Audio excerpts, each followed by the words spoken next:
Hi, everybody. Welcome to this week's Writers Chat. And this is where we like to gather together as writers, talk about writing, all things writing by writers and for writers. So we're really glad to see you all here today. And we have a special guest with us today with a special presentation. So Johnny, why don't you introduce to us what's going on today? I am so excited to introduce Elaine McAllister. I actually fought to be the one to introduce her today.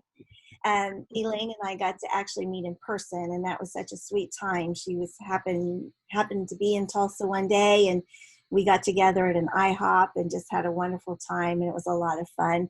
So I'm excited to introduce her. Elaine McAllister's interest in generational storytelling is in her genes. Haha, pun intended. She's a keeper of sentimental trash, a collector of family photos and stories, and a curator of her home throughout, which both heirlooms and memories are sprinkled and celebrated. I just absolutely love that. She's a recently retired church office administrator and award-winning author with works published in newspapers, magazines, and online news forums, a blogger, an unintended but thrilled ghostwriter, and a multi-genre author of 4 books with 5 and 6 to be published soon. She proudly embraces her role as a grandmother and passionately equips others to celebrate grandparenting, the title of her debut book. It's a topic she knows well, and it's kind of what we're going to be talking about today, generational storytelling. She and her husband have been married almost 50 years. She lives in the middle of Kansas near her 2 grown children and 5 of her favorite people who call her Grandma Mac. When she's not playing with words, also known as writing or staring at a blank screen, awaiting inspiration, we can all relate to that, right?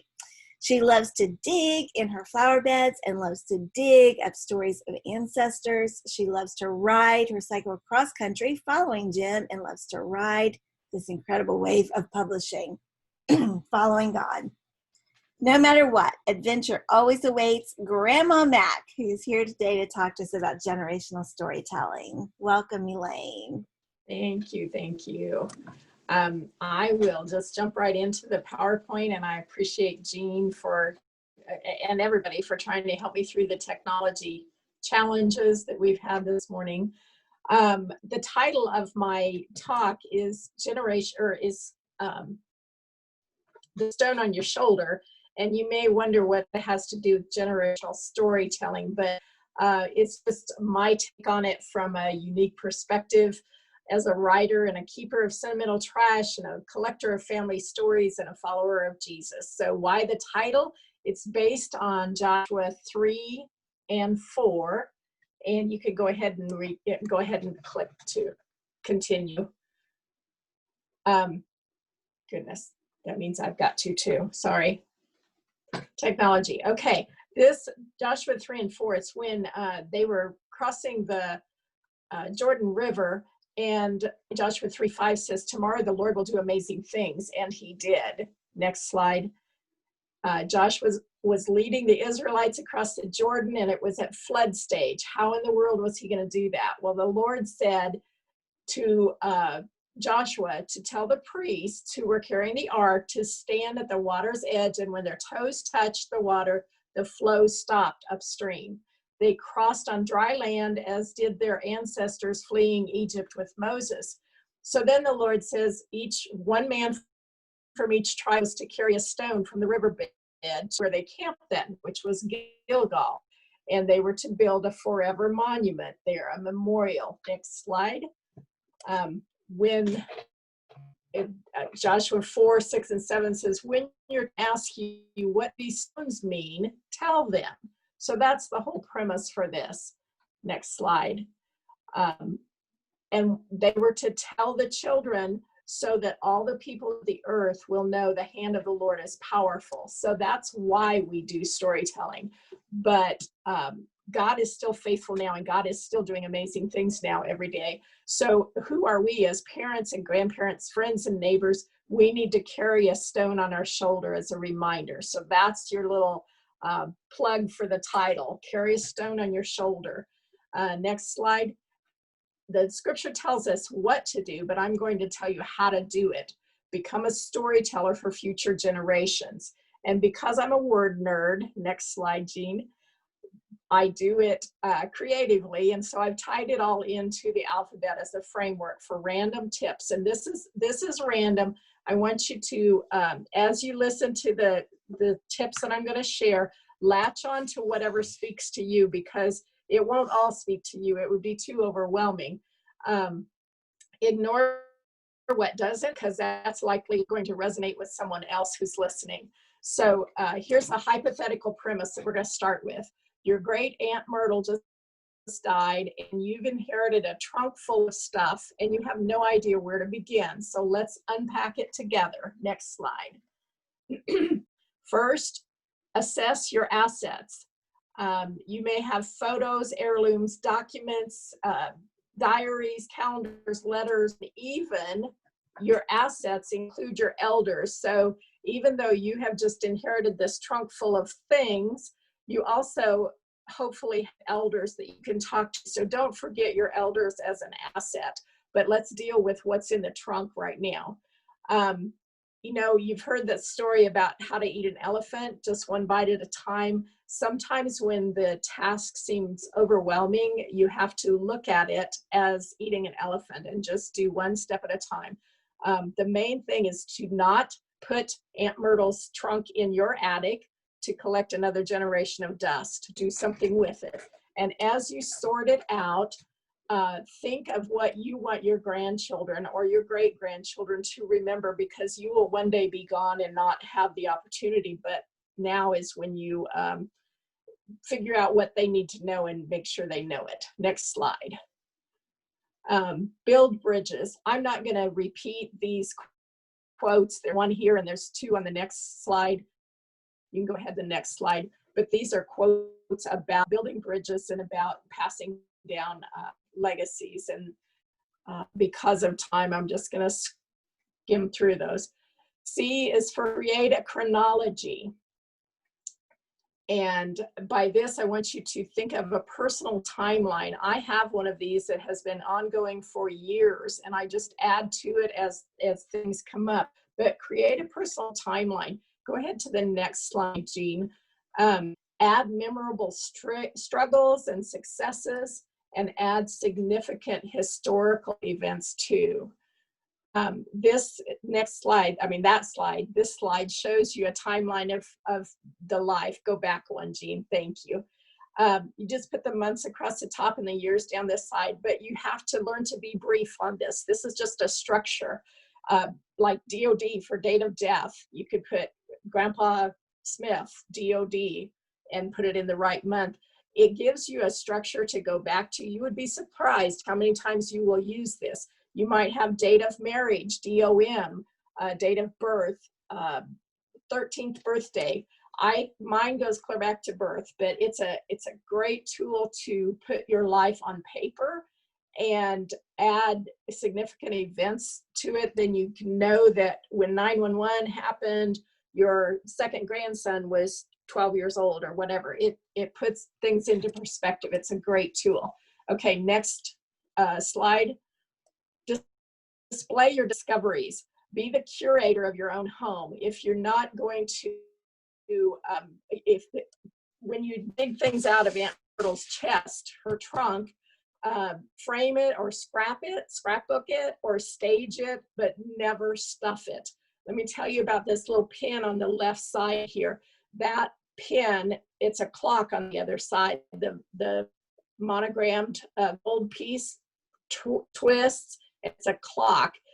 It's my grandmother. She bought it with her second paycheck as a pioneer teacher. She wore it for 8 decades. And then she gave it to the eldest cousin, my eldest cousin, her oldest granddaughter. And I wanted to get a good picture of it because I had so many memories of it. So I asked my cousin to bring it one day when I went to Des Moines, and she brought it. And instead of having me take a really good picture, she said, just take it home with you. I want you to enjoy it. She said, it's been sitting in my underwear drawer for the last 3 decades. And I go, oh my goodness. So it's not in my underwear drawer. It's displayed proudly. So display your discoveries and tell your children and your grandchildren what those are and what they mean to you. The other little jar there's a hilarious story that goes with that, but I won't go into it because of time. But that is a jar of Oklahoma red dirt. It's a Pueblo blessing that starts out, hold on to what is good, even if it's a handful of earth. And my mother did just that. Next slide. This is just a picture of how I display some of the things. And you can go on to the next slide too, because it's a close-up. That basket up there in the upper left-hand corner, that's a basket that was made for my grandfather when he was 6 years old by his grandfather. And my grandfather would be well over 100 if he was still living. I can't remember what year that was made, but and then that's an old Quaker bonnet there. That's a Aladdin lamp. The little tiny thing you see on the left is a tatted baby bonnet that was my mother's. The blue and white fabric there is handmade, hand-woven fabric that was from my family. Just some of the things that I have. And let's go to the embrace the eccentricities. As you are looking through your Aunt Myrtle's chest, you will find ancestors that had unique characteristics or personality traits or stories. So find those things and embrace them. There's a website that many of you may know about. It's called 52 Stories, I think. I'm sorry, it's in my resources. But it's a way that you can bite that elephant one bite at a time. If it's too overwhelming to write all the family stories that you know, then you just start with one. Every week you do one ancestor and you write the story of that ancestor. At the end of the year, you're going to have 52 stories accumulated. So that's a really great resource and a good way to look at an overwhelming challenge. Next slide. This is an example. The top one is a poem by Mary Pfeiffer. We were challenged in a writers conference, a one-day writers conference on poetry to emulate another writer. I don't usually write poetry, but I chose to emulate this Mary Pfeiffer, and the second half of that is my writing. And it's just another way also that you can incorporate your ancestors and your family stories and your family history into your writing, just a small poem at a time. Next slide. Okay, fertilize the family tree. By that, I mean, sorry, just a minute here. Technical difficulties on this end. Fertilize the family tree. Record what you know. You already know some things, I'm sure. So record what you know, but then research what you don't know. Ask and listen. Ask about your family tree. Ask your elders, like I said before, and then listen to their stories because they have different perspectives than you do. So really listen. There's also what I call Yorkisms or campisms. Those are things that, phrases that you hear in your family, different ways that people say things. One of them is in that poem that if I had had more time, I would have read to you. It's use it up, wear it out, make it do or do without. That is a campism in my family, and it's a well-known passed down little saying. So dig into those too and write them down. If you go deeper, go into genealogy and DNA research and find a grave online. There's a Find a Grave program that you can do some searches. Go to census records. There's a lot of ancestral genealogical information that's available online free. But always expect the unexpected. There are cases, even in my own family, where we have found family members we did not know existed because of research. So be prepared. Okay, the next slide is called Childhood Home. And by the way, I do have all of these handouts available. If you email me after this, I will send you a PDF file with all of these forms. The childhood home one is a great exercise to trigger memories. If you think, oh, I should write some things down, but I don't even remember. I don't know what to write about, you know, about your own childhood or your own adolescence. This is a great exercise. What you do on this little graph paper is you draw the outline. You think back to the house that you lived in the longest ago that you know and remember well enough to do a floor plan for that house. And then you draw it out on this chart. As you're doing that, you will be surprised at the number of memories that come into your head. So have a tablet ready and start writing those down as you're drawing this floor plan. I asked my brother to do this, and he's 2 years older than me. I was really surprised at the things, and he was too, at the things he came up with just by drawing a child home. And the home that he drew, he's enough older than me that he remembered the floor plan of it. I remember the home because I've been past there, moved several times as children, and so I could not draw the floor plan of that house at all. I was too young, but he did, and he remembered things like going to the next door neighbor's house to watch the Rose Bowl parade because we had no TV.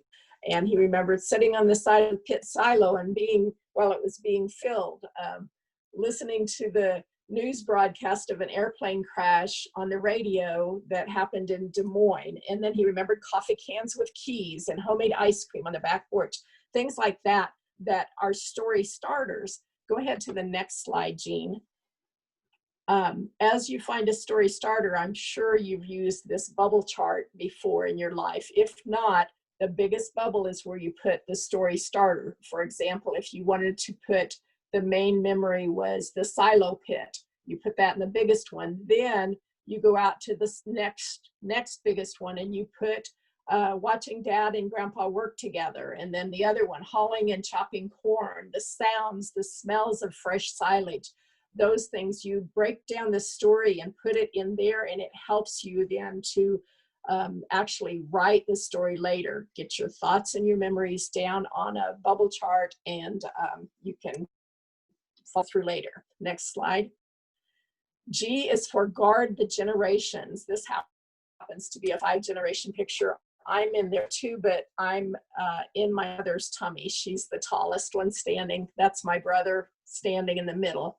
And then my mother on the top right, my grandmother on the top left, my great-grandmother on the bottom right, bottom left, my great-great-grandfather who lived to be 103 and still had his faculties. And he was a great keeper of generational stories and just bright as a tack, you know. Okay, next slide. This is just, H is for honor the heirlooms. We are a disposable people these days, unfortunately. So don't assume that what's important to you because you know its story is important to your children. Like if you do have things in your home that you display like I do your children know why they're significant to you? If they don't, record that, take pictures and write. The next slide, this is just another creative way to share things, stuff. Sentimental trash. This is a book display, but it's on the front of a piano, an old piano. And the shelf to hold music is what I display the books on. So just another view of my curated home. The next slide is a picture of a Sunday school lesson that I found that my dad wrote when he was 7 years old. He filled out the name, and that's just precious. And it's nothing to some people, but to me, it's special. The next slide shows a quilt that my mom finished for me 74 years after her mom pieced it for her and didn't get it finished. The next slide shows a baby bed that was built from discarded wood from a walnut church organ. It was slept in by my mom, the first of 10 children, actually, really. She was the oldest of 10. And then it was slept in by her whole generation. 2 years after my youngest uncle was born, my brother was born. So it was slept in by my brother and I. And then by my grandchildren and not my great grandchildren, but 4 generations, 15 kids have had that as their baby bed. Okay, next slide. Introduce the identified. Be dramatic and be animated. Storyteller with passion when you tell the stories, so that the stories will stick with the people that you are telling. You can do this in person, you can do it on Zoom, you can make a YouTube video if you're more technologically smart than I am, or whatever. Introduce your heirs to their heritage. Now, I want to talk about that picture because we want to introduce the identified, but we don't want to forget the unidentified. This was a totally unidentified picture that my brother and I found. My brother is hugely into genealogy and teaches DNA classes and teaches genealogy classes across the country. I'm more into the stories of ancestors. He's more into the dates. This picture we found, but we couldn't figure out who it was. I kept telling him, I know that face. I know that man's face. I just can't figure out who he is. So even though it was not identified at all, we knew which side of the family it had come from. So, and there was a signature, a studio signature. So he did research and found out what years that studio was in business in the town that was listed. We knew who lived in that area at that time, but it just didn't fit. And so through trying to do their investigation, we found out that it's the oldest known picture that has my grandmother in it, my grandma lower right corner. So if we had thrown that away because we didn't know who was in that picture, we would have lost a treasure. Okay, next slide. Juggle the junk, but never to your attic, your garage, or your basement. There are huge deteriorations that happen if you store things in temperatures and humidities that are not kept at the same level. You should store things between 35 and 65 degrees with about a 30% humidity rate is the best. And then absolutely no sunshine can be had. So store them in a dark place that's cool, but not damp. Dust-free and acid-free storage are good choices. And you can find most of those kinds of storage options at stores around like Michael's and Hobby Lobby. Excuse me. Next slide. Leave a legacy. But when we think of the word legacy, most people think of financial legacy, and that is that word has been used a lot, but there are other kinds of legacies, like intellectual legacy, which is wisdom and reputation, and character legacy, which has to do with values and purpose. What have you learned from the things that your ancestors said or did or left behind? And what do you want to leave with your grandchildren? It has been proven by some research that was done on the surviving children of 9/11 that those who knew about their heritage were those who knew their ancestors and knew the stories of their family. Those children were better able to cope with the tragedy that they had endured than those who did not know of their heritage. So there is value. Who are we as a family? Where are we from as a family? What do we value? Next slide. This is just a cute picture that I took with my grandchildren, 4 of them, and my hands are in there too. The smallest one, not the youngest one, but the smallest one laid on top of my back to be the bottom of that cross. But anyway, just a fun picture, leaving a legacy.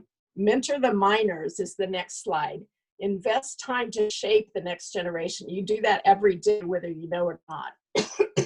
But model the morals and ethics and character traits that you want them to have, to maintain. Be the grandparent or the parent who keeps a journal of prayer needs and answers, the yeses, the nos, and also the waits, because we learn from them all. Be the one that tells the little and big stories, the past and present stories. Convey in your stories what family helps family through tough times. Next slide. And while you're mentoring, nix the negativity. Your attitude about life's challenges shows. So spin those challenges. You're all writers. You know how to spin things. Spin them to equip the grandchildren to meet the challenges that are ahead. Be honest. If you share only the good stories, you're setting them up to think that that they can only deal with good. For example, I never thought couples disagreed. And that was my expectation in marriage, because I had never seen my parents disagree, because they did that behind closed doors. If they had a discussion, it was behind closed doors. And so I just thought they always got along. And that was my expectation going into marriage. Another example is bullying. Children deal with bullying, and you can tell them, instead of hiding the fact that maybe you were bullied as a child because it was an ugly story, you can say, bullying is never okay, but being bullied taught me to stand up for myself and others, and this is how. And so you're spinning the story from a negative to a positive. Next slide. Observe what's obvious. Now, as writers, you know about show, don't tell, but start, don't stop. You may not know what I mean there. What I mean is when you sit down and you're doing free writing on an ancestral story, just write, just do it. Don't stop to edit. Don't stop to make changes. Don't stop to make it better. Use your 5 senses, but then also add the sense of humor.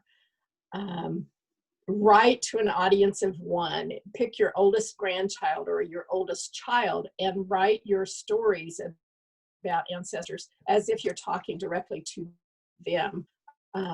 It will come across better to all readers if you do that. Next slide. Protect what's precious. Protect what's precious. By that, I mean remove, in this trunk full of Aunt Myrtle's things, remove all the staples, all the paper clips, any rubber bands, accumulate acid-free protectors and boxes and use those to store things as best you can. Carefully unfold any documents that are folded, because it is the fold of an old document that will deteriorate first. You can use a toilet paper roll to eliminate creases. If you have to roll something up, do it on a toilet paper roll instead of just folding it again. If you're cleaning old documents or old pictures, you can use a soft bristle brush, stroking outward, always beginning in the middle of the picture or the document and stroking gently outwards from the center. You can also find soot sponges, S-O-O-T sponges. They're available at home improvement stores. Cut them into 1-inch squares and then throw it away as soon as it gets nasty. Cut another one and use it again, but always, again, with a soot sponge too, start in the middle of your document or your photo and go gently to the outside edges. Next slide. Query the queens and the kings. Think about who your matriarchs and patriarchs are. and ask questions of them. But as you're doing that, also record the conversations. I have a recording of my dad's voice. He's been gone for 23 years now, I think. I love listening to his voice. So do that as you're doing your generational storytelling too. Let them tell their own stories. Next slide. Whoops. This is just a picture of 4 generations of strong women. And the next slide, this is another picture. Just this is my granddaughter. Many years ago, she's now 14, but we asked her, where was great grandpa? And she knew. We were visiting his gravesite that day. Okay, the next slide. This is a quote from Job. He says, my days are as numerous as the grains of sand. Well, he was sadly mistaken, because the end of life is inevitable. So I wondered if your age is impacting you more than before. Are you visiting aisles in Walmart that you once avoided? Are you buying things that you never thought you would buy? Those are all part of the reality that you'll see in the next slide. Recognize reality. The older we get, the fewer days we have ahead, and reality is a great motivator. Choose today to impact the tomorrows of your children and grandchildren. If you are 65 years old, you have approximately 6,716 days left to do this. That comes from research done from Legacy Coalition, which is an organization I'm involved in. The next slide is simply share the stories. Make them age appropriate and make them time appropriate if you're sharing them verbally. Think of their age. If it's a 3-year-old, they're able to sit for possibly 3 minutes. They're able to hear a story for maybe 3 minutes. If you're telling a child one of your stories of your life, tell them about your first bike. If you're telling a teenager, they're not going to want to hear about your first bike, but they might want to hear about your first date. And if you're talking to a grandson that's a graduate, maybe you should tell them about your first job. Next slide.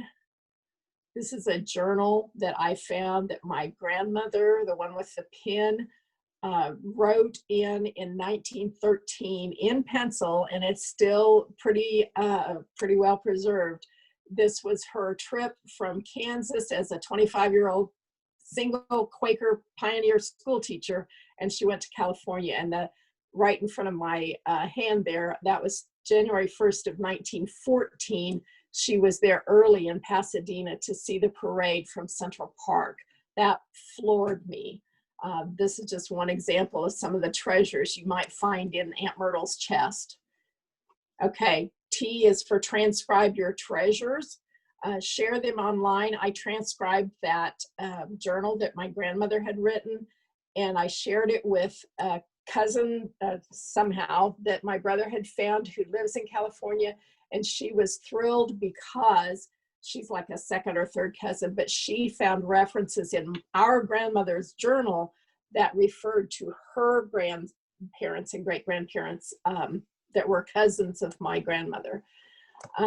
Also an interesting thing, did you know you can get DNA now from envelopes and stamps that are maybe 100 years old? So if you find in Aunt Myrtle's chest, if you find letters from one generation to another, if you are so inclined, which my brother is, you can get DNA from those envelopes and stamps to further your genealogical research. Okay, I'm going to rush through these next few. Are we okay, Jean? And I can't see your answer, but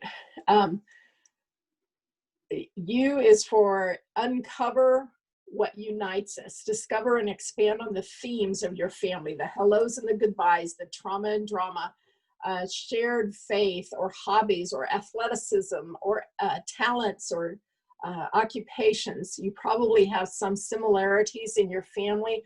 So key in on those to write your stories, maybe about dentistry in the 1800s or whatever. Vilify the villains. Don't sugarcoat the truth, like I had said before.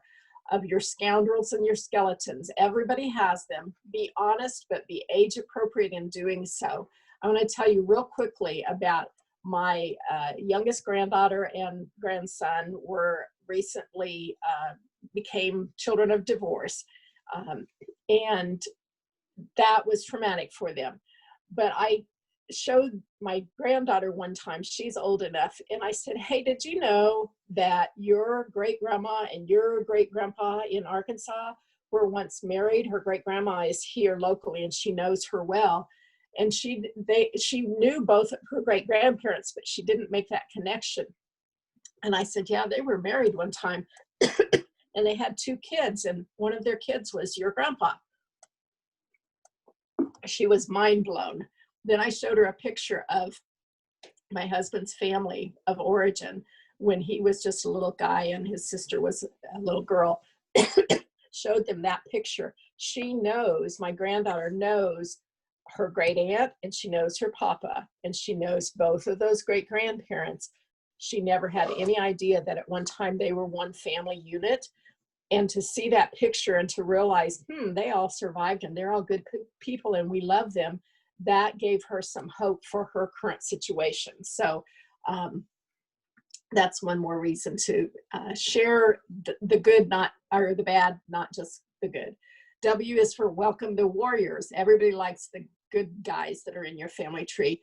X is for X-ray the exceptional. Scan and save everything, birth and death certificates, et cetera, et cetera. Did you know that the Mormons have a site online that you or anybody can post your ancestry to?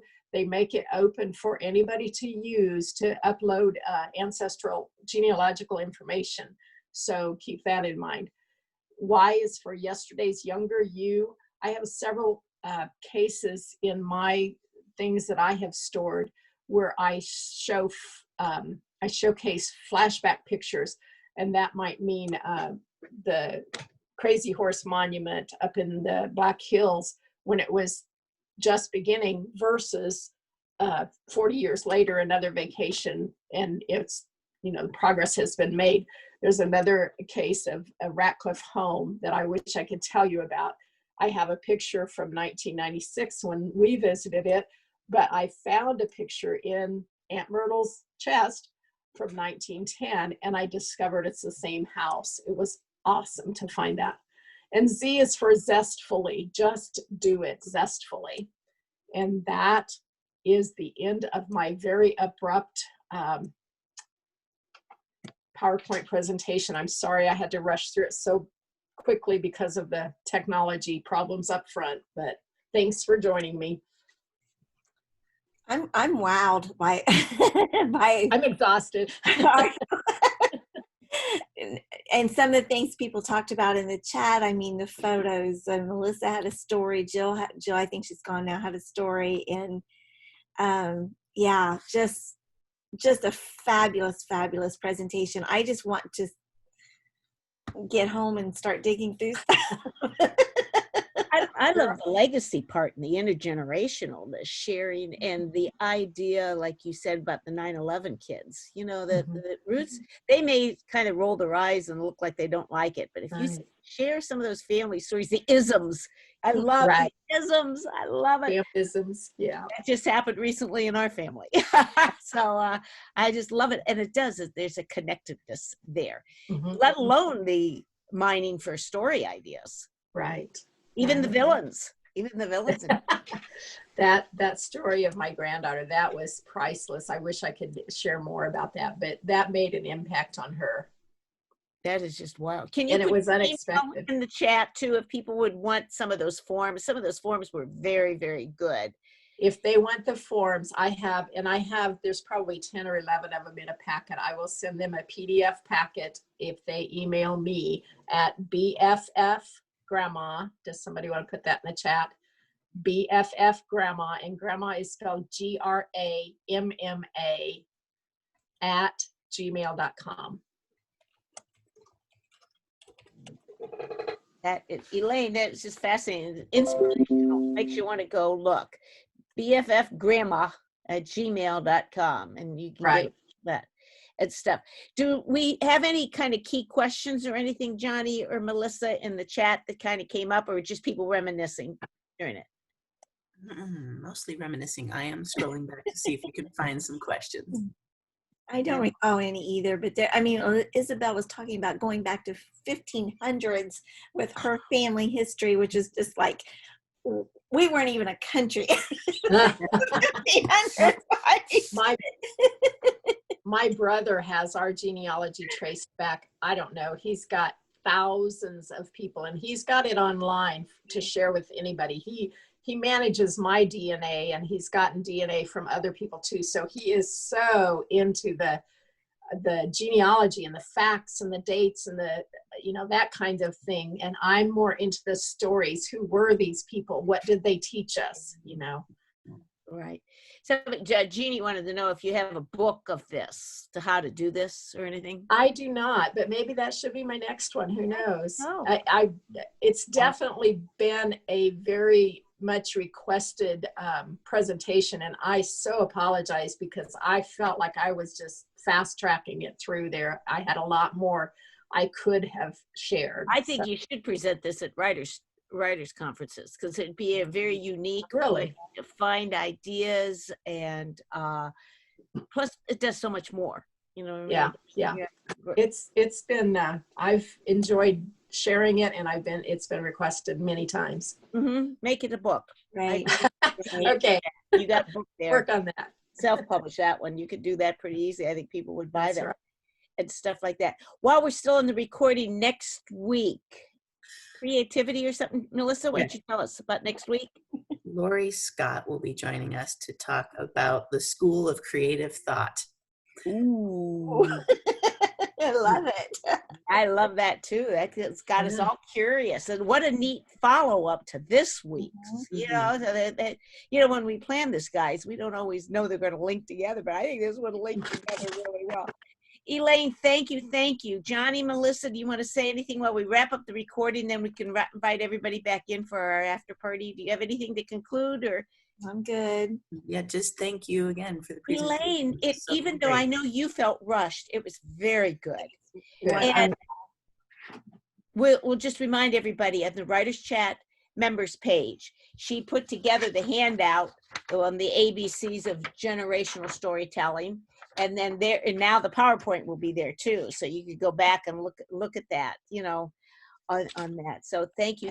You got us all wanted to go find that chest. I've got a suitcase of my great Aunt Anna, which has got a lot of this stuff. But I love having peeks of your home too, so that was so cool. That was. But if you missed the beginning, Johnny read her bio, and you know, we've talked in the past about studying other people's bios, how good they are. Elaine's another example of a really good, personal, unique bio for a writer to read. So go back and check that out if you missed that at the beginning and stuff like that. So next week we'll continue feeding our creativity in the School of Creativity, and I like what Leslie just said. We turn our clocks back on Saturday. Wow. Nano writing starts on Sunday, so you guys be sure to have those clocks turned back and stuff, and we'll have the after party here in a minute. But thank you, everybody. Bye now. Bye.